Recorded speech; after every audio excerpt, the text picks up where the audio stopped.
Most Java developers are writing the bad code, not because they are the beginner, but because they are using the outdated practices. In this video, I will show you the Java coding practice you must follow in 2026, or your code will not survive the modern production system. In 2026, Java is not the same as you learned before. Virtual threads, records, modern switch expression, yet most developers still code like in 2015.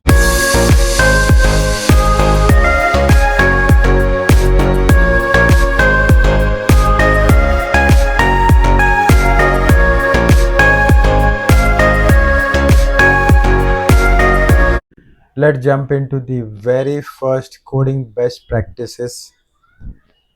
If you go to the naming convention as a best practices, let's look into the first, the bad practice. If you take a look at this particular code snippet, you see a variable is defined. Variable is defined with the string name and then the integer also, and also the method name is written. If you take look at this, the variable names and the method names are very unclear. It doesn't say what exactly those fields are. Your code is very hard to read, and also it is very difficult to maintain by yourself, also the person who is going to maintain after you. Instead of that, the best practice is that you give a valid name to it, a very useful name to it, so that you understand. It is very easy to maintain and it is very easy to remember. You see, it is saying the age of that particular person. With this particular name, it is saying that it's a first name of that particular person. And if you take a look at this particular method, it clearly says that I'm going to display the user details. So this is very self-descriptive, and it is going to make your documentation very clear. It will reduce your need of excessive comments also. So that is a self-explanatory. You doesn't need to worry about that part. So if you are defining any class, then make use of the Pascal case. So here actually, if there is an example where the user account where U and A is the capital letter, if you are defining those methods and the variable names, always make use of the camel case. This is an standard across every organization. You see, majorly 99% of them make use of it. Then we have the constants where you define that particular some certain constants at the class level and then make use of it with the capital letter. Second, if you look at this, there is a code formatting and the readability issue over here. If you take a look at this, the code will definitely work which is written over here in the single line, but don't you think it is a very bad way of writing it? Everything is being done in one single line. Also, if your code editor is not that large, right, your code will not be shown. You have to scroll that particular code. The more the code it is, the more it is going to, you have to scroll it to the right or left. Instead of that, you write that in a very proper and indented manner. Most of the any of these particular IDs definitely have the shortcuts to make those particular code formatted, and you see it is very clearly written over here. Because if you maintain your application formatting consistent across your application, then it is very readable. It is especially with when your team is working across different distributed locations. So make use of IntelliJ or Eclipse code formatter to enforce certain rules, which is going to be automatically shown to you, and also it is going to point to you. Avoid magic number strings. If you take a look at this, here you see there is one status defined, and then here it is trying to compare it with. Instead of this, what you can do, you can define a constant of 1, and then you can compare with that particular status. This is going to improve your maintainability. Also, it will reduce your errors if this is used in more than one location, and you can declare it as a constant which can change in one location. Exception handling. This is a very bad way of writing it.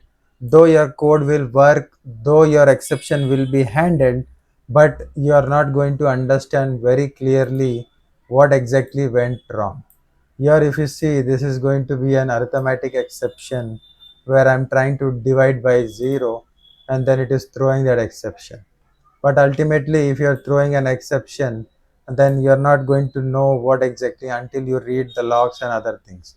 Then instead of that, what you can do, you can write that particular specific exception over here and then you can write the specific log over here. So in this, it is going to silently ignore any kind of exception, which is kind of a very dangerous scenario. But here it is going to always handle explicitly, and you have given the information about what kind of exception you are handling.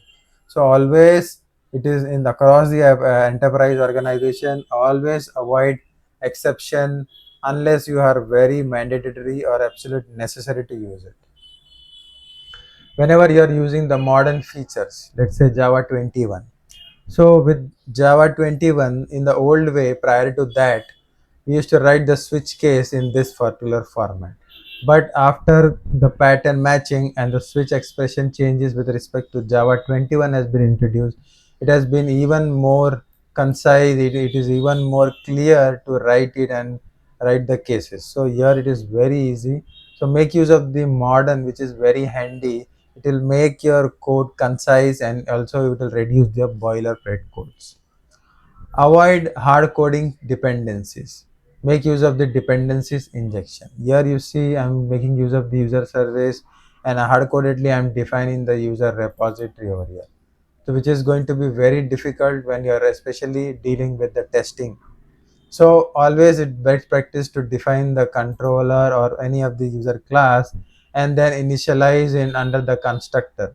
So this is going to support the testability and also it is very loosely coupled. Immutable objects and records. Now if you see here, the class user has got some attributes. If you are trying to define the getter, setters, constructor and rest of other things, you doesn't need to write that anymore. You can write that with the public record and then the username and you can define those. All this will be taken care. It will be an immutable by default and it will reduce the bugs whenever you are trying to deal with a normal class. So better whenever you are using the concurrent application, it's a thread safe by default. Make use of the streams and the functional programming very wisely.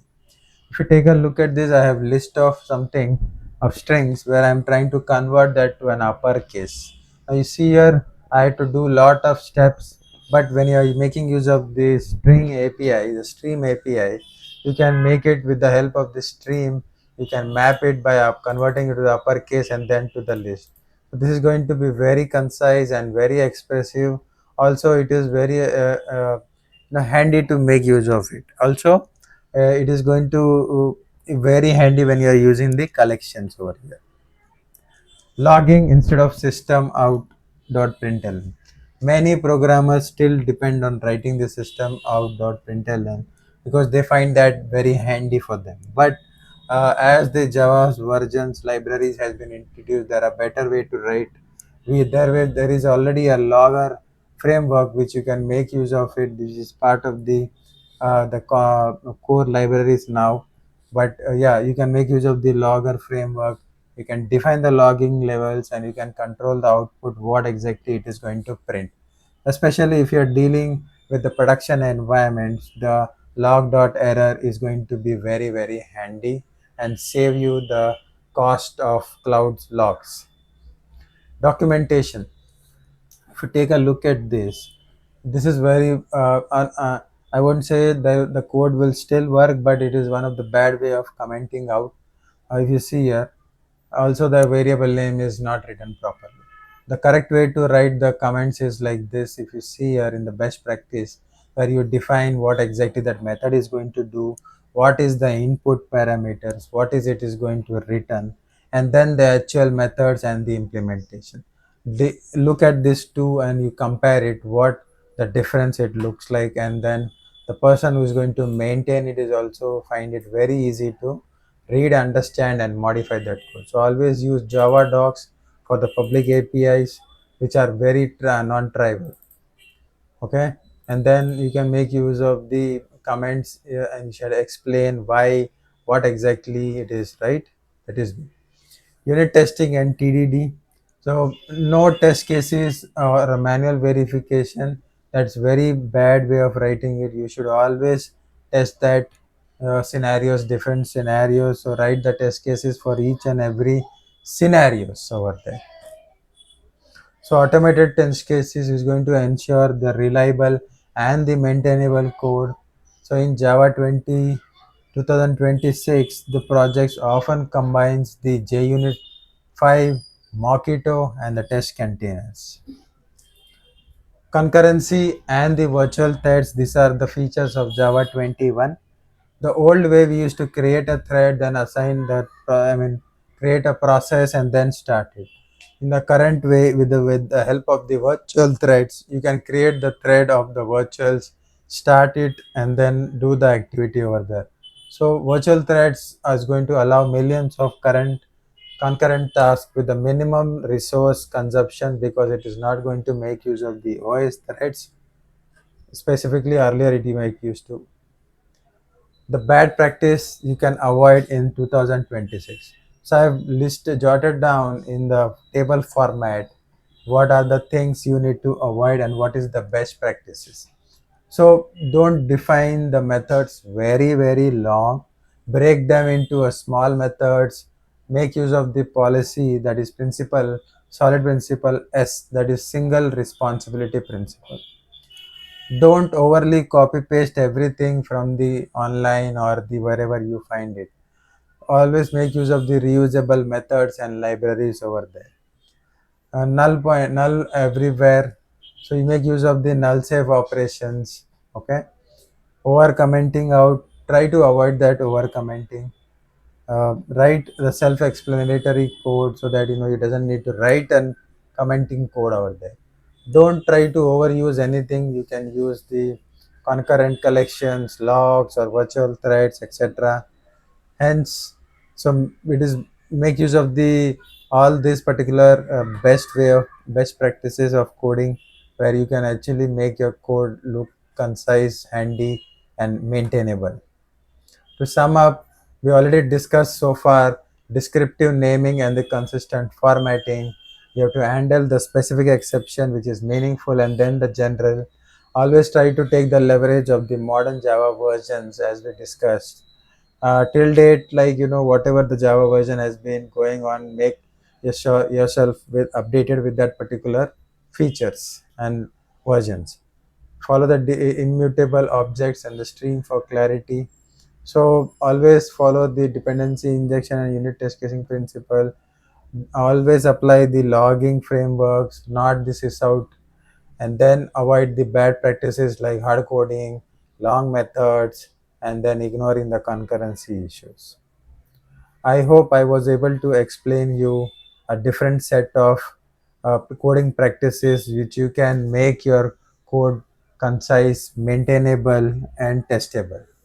So if this video has given you some value, give a thumbs up. Also, don't forget to like, subscribe, and hit the bell icon. Until then, see you in the next video. Thank you. Thank you for watching.